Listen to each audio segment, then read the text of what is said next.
You know, I tried multiple videos this week and pretty much all of them failed. So I'm just going to put them together and call it a day. I'm going to start with the cat video, then move on to the posters, then move on to the failed Deer Creek video. We're going to start with the cat video because it was the most successful. Look.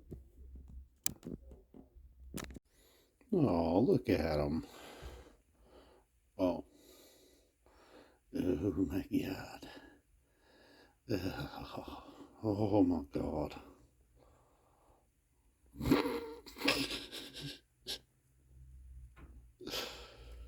Hey, hey, come on, focus on the squirrel. Let me at him, put him up, put him up.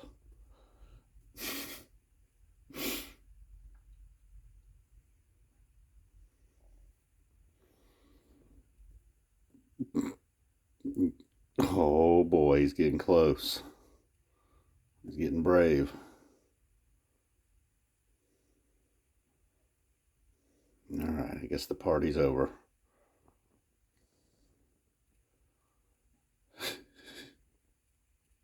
Hey there, everybody. So, McCavity actually asked about the posters here, and I've had many people ask about the posters over time, and he's the first person, I believe, who's not a fish fan who actually had any interest at all in what was going on with them and what they were. So I'm going all the way back here. They're all from the same artist, Johnny Aarons, who sadly I don't believe is around anymore. He still has his website and his Etsy there. It's California Avenue Artworks. And so check that out. Just Google that or go to the Etsy or whatever. So maybe there's some hope that it's not gone forever. But he was kind enough to send me these. The one I purchased one, but the rest were all freebies. And then there's several others that he was nice enough to send me, dating all the way back to 16 and 17, as you can see here. This one representing the MSG run, New Year's Eve there.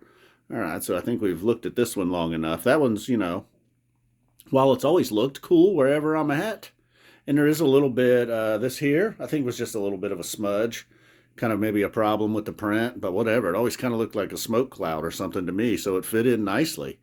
If that was not intentional and that was just some kind of error, and look, man, it was free, so I'm obviously not complaining or anything. I was totally happy with it. And then this one used to be more present in the videos on each one of the sides of the whiteboard, but Alpine 2019, I never could find the other H. I see the P and the H and the I, see the S laying back there, see the O. I could never find the other H though. So Alpine Valley 2019, you see there, this is back there where the lights are beaming from. I suppose that's the stage. There is the ski resort there off in the background when you're at Alpine. Lots of rolling hills. Never seen any cows, but I'm usually focused on how do I get in here? Where's the lot? What's going on here? Is there any cops? Where's the cops? Now we'll move on over to like the outer space sport portion here. And you'll have to forgive the any kind of glare or anything. It's part of the reason, McCavity, I've never done this because it's just not very good at this type of thing. There's always a glare, a light, or something. But this one, yes, as you see, the four members of Fish and the Millennium Falcon. Pretty cool there. Paige got the keyboard. See the guitar over there. Fishman's got the drumsticks. See Mike's bass. They're ready to rock. A lot of rainbow colors involved in a lot of his artwork. And we move over here. Oh, wait, that's not it. And then this one may be my favorite. This was the one I purchased. I figured the guy was nice enough to send me all those. I had to buy one, and man, I loved it. I wasn't just like picking one. And the name of this one I believe is Corona. And to me, it's just always been there was also the bit where Fish was like, the universe is a donut. This whole thing could just be that simple, or it could be the dot there in the center. Well, that's Fish, and all these planets are all us, just watching them. Or it could be all these planets from all around the universe watching them.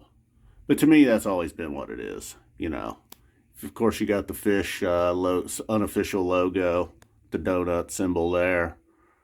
You got the sun, I suppose, star, and all these planets, perhaps moons. So something that's pretty simple and basic, just a lot of circles and spheres, actually could be a lot going on there. So that one's one of my favorites. And then my next, also tied maybe, this one. Also a great. Just pretty basic, let's say Neil Armstrong on the moon. As you can see, he's watching fish. You can see the lights reflecting in the shield. Got some gloves, got some glove action here. But look at that. That looks pretty good right there, right? Well, I don't know how good it's going to look on camera, but see some detail. Uh-oh. See what I mean by the glare? That stuff down here not included in the bottom right corner. Let's take another look at the glove. Take another look at his pinnace. But this is all good stuff, man. Got the control board.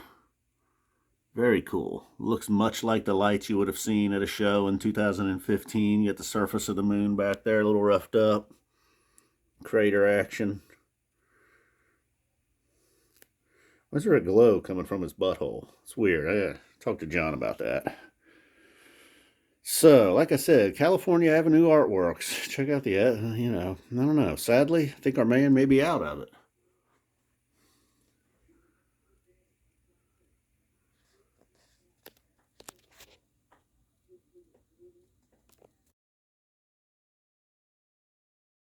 Well, I'm just going to trust that my phone can handle all this background noise, while it probably can't. The washing machine will eventually kick off, but then I'll turn this water on. I don't know what to tell you about the furnace.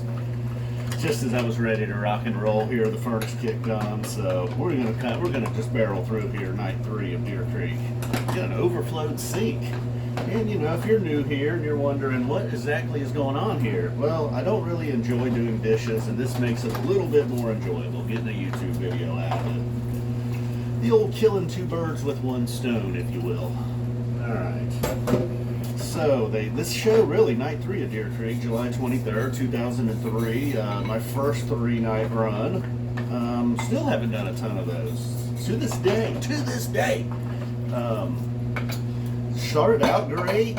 Both sets started great. Both sets even ended really well. The Cavern maybe was the weak link. Slave to the Traffic Light ended the second set. An awesome Sense and Subtle Sounds opening it. Maybe the best Sense and Subtle Sounds they've ever played. It got a lot of run in 2003, so it was warmed up and primed by the time they got to Deer Creek. And then, or perhaps that's not true. Yeah, that's right. It was ready to rock and roll. Maybe there were some other better ones, but this one was stellar. Had the complete song, had the jam, then Down with Disease opened up the second set. This is probably the least memorable of the 3 shows for me. The ones over time that I've gone back and listened to the least amount of times. I know the night 2 for sure was my favorite. And maybe it was because the second set in this one, it got a little out of hand. There was a dedication to Antelope Greg right before Run Like an Antelope, and that was, preceded by a whole Makasupa Policeman thing and Buffalo Bill. Little did I know that would not be my last Buffalo Bill, unlike Magilla. Wouldn't even be my last Buffalo Bill that year. Alright, well, let's just get back over to the first set, because after the Sense and Subtle Sounds, they did not settle down. They came back with a Theme from the Bottom, Trey just howling on that one, and then Rift, the ever-present Rift, right there in the first set. Some things never change. And then, Sample in a Jar, Sneaking Sally Through the Alley, some people's favorite song of the whole run. Definitely the song of the night, probably, the Sneaking Sally Through the Alley. No matter the era, it's always going to funk that one up a little bit. Billy Breeze after that, then Seven Below. Listening to this, I remember I really liked Seven Below when it came out, or maybe I just liked the potential of Seven Below. But one that really, it had some decent ones out there, but it never really found its way, and pretty much completely abandoned at this point. Maybe, I don't even know when the last time they played that was. Sometime here in the last couple of years, though, I'm sure. So then they end the set, like I said, with Cavern. A little up-tempo rocker to keep everybody happy going into the set break. And then they come back out with a big Down with Disease. Both set openers going 20-plus minutes. And then an oddly placed Squirming Coil. second song, second set, and then that's when they go into the whole Antelope Greg thing with Makisupa. You know, I don't know if Greg had been arrested or what was going on, but they said he was in some trouble and he wasn't able to be there. And then, you know, along with Makisupa, I guess I put it all together. And then along with all the other stories you heard about Greg. So then we get Thunderhead after that, another song that, you know, was brought back recently for a one-timer. Maybe last year, even 2022, like Alpine or something like that, Thunderhead. And then Slave to the Traffic Light. As I've mentioned many times, this is probably when I became a Slave to the Traffic Light, ending shows, ending 3-night runs guy. Still am, you know, still love Slave to the Traffic Light too. Nice solo by Trey in there. And, but overall, it was basically a first set winner. Maybe the second set, just not really feeling like just feeling more like a, you know, they were just kind of having fun and partying a little bit up on stage. Didn't really become a what we would expect from a second set, really. We got all that in the first set, you know. So they gave us what we wanted ultimately. Why I'm wrapping this up, I mean, I guess because the recap's wrapped up. Unfortunately, damn, the dishes are not. I'll do kind of don't really have anything here. Should have done a little vamp in the middle, you know. Should have included more dishes. Should have bounced in between that like Seven Below analysis. And how well does Ultra Palmolive with Oxy do? Speaking of Oxy, big year for Trey. We gotta do some rinsing over here now. These are gonna dry on me. You have to forgive me. I'm way over here. You probably can't even hear me. Cat check. Ah. Yeah, we got no room, man. We got no room.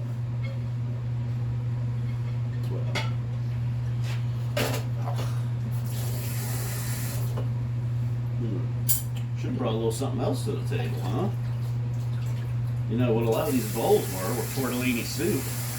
Mary made some of that. It was very good. You know, if you're into that sort of thing. It was very good. I know I just repeated that, but meaning, you know, had to clarify there. It was very good if you're into that sort of thing. I didn't know I was. Turns out I am. Alright, well, you guys probably can't hear me all the way over here. I got through the recap. You get it. So that's Deer Creek, nights 1, 2, and 3, 2003. I don't know. We sort of flamed out here at the end of the run, didn't we? Well, that's what happens when you try to multitask. I don't think the washing machine ended at some point. The furnace. This is crazy over here. All right, guys. Boom. Love you. We're out of here.